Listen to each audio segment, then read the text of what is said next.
ইসলামী আন্দোলন বাংলাদেশ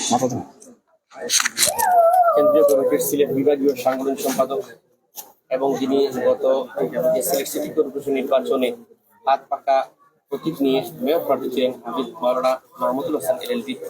আপনারা সারাদিন দেখেছি আমরা আপনার কার্যক্রম করেছেন, আজকে রাতেও এই মানুষের পাশে ছুটছেন।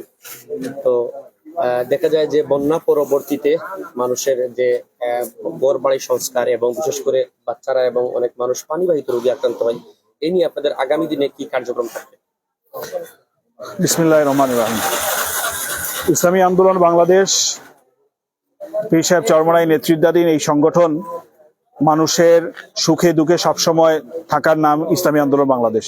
আমরা 2022 সালের বন্যা, করোনার সময়কালীন এবং বিভিন্ন সময় জনগণ সারা দেশের যেখানে যখনই বিভিন্ন দুর্যোগকালীন সময় অতিক্রম করেছেন, ইসলামী আন্দোলন বাংলাদেশ এবং তার সহযোগী সংগঠন জনগণের পাশে ছিল।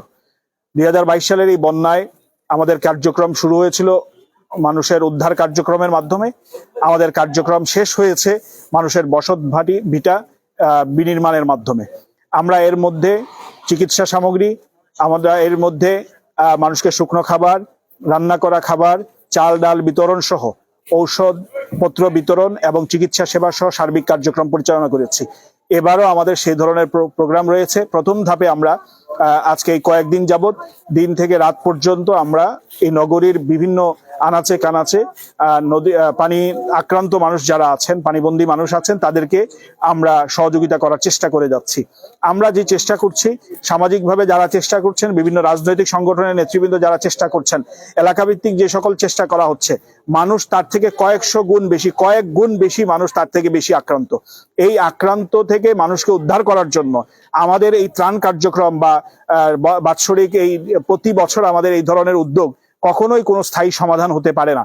আমরা বিশ্বাস করি যারা চেয়ার হোল্ডার রয়েছেন, যারা দায়িত্বে রয়েছেন, সরকার পরিচালনায় যারা রয়েছেন, তাদের উদ্যোগ গ্রহণ করতে হবে। এই সুরমাকে খনন করতে হবে, পাশাপাশি অন্যান্য যে নদ নদীগুলো আছে সেগুলোকে খনন করতে হবে। ভারতীয় ঢল যেগুলো প্রতি বছর আমাদের জন্য একটি মরণ কামড় হিসাবে প্রতি বছর বহমান হচ্ছে, এই বিষয়গুলোকে সমাধান করতে হবে। আমাদের সিলেটের পাথর উত্তোলন হচ্ছে না, এই পাথর উত্তোলন না হয় অনেকগুলো নদী এখন পাথর ভর্তি হয়ে গেছে। একটু অল্প বৃষ্টির মাধ্যমে সেগুলোকে একেবারে প্লাবিত হয়ে মানুষজন আক্রান্ত হচ্ছেন। আমাদের এই ভারত থেকে সময়ে অসময়ে পানি ছেড়ে দেওয়া, এই ধরনের যত ধরনের সমস্যাগুলো আছে, নদী খনন করতে হবে, এই সমস্যাগুলো থেকে উত্তরণ করতে হবে। অন্যথায় এই ধরনের আমাদের ত্রাণ কার্যক্রম বিগত দিনে ছিল, এখনো আছে, সামনের দিকে মানুষ যদি বিপদে পড়ে আমাদের কার্যক্রম চলবে। কিন্তু মানুষের যে এই ক্ষয়ক্ষতি হচ্ছে অল্প কয়েকদিনের বৃষ্টির কারণে মানুষের যেই পরিমাণ ক্ষয়ক্ষতি হয়েছে, ফার্নিচার নষ্ট হয়েছে, বসত বাড়ি থেকে মানুষ বের হয়ে যেতে হয়েছে, নিরাপত্তাহীনতায় ভুগেছেন, এই সমস্যা থেকে সমাধানের জন্য দায়িত্বশীল যারা আছেন তাদেরকে উদ্যোগ গ্রহণ করতে হবে।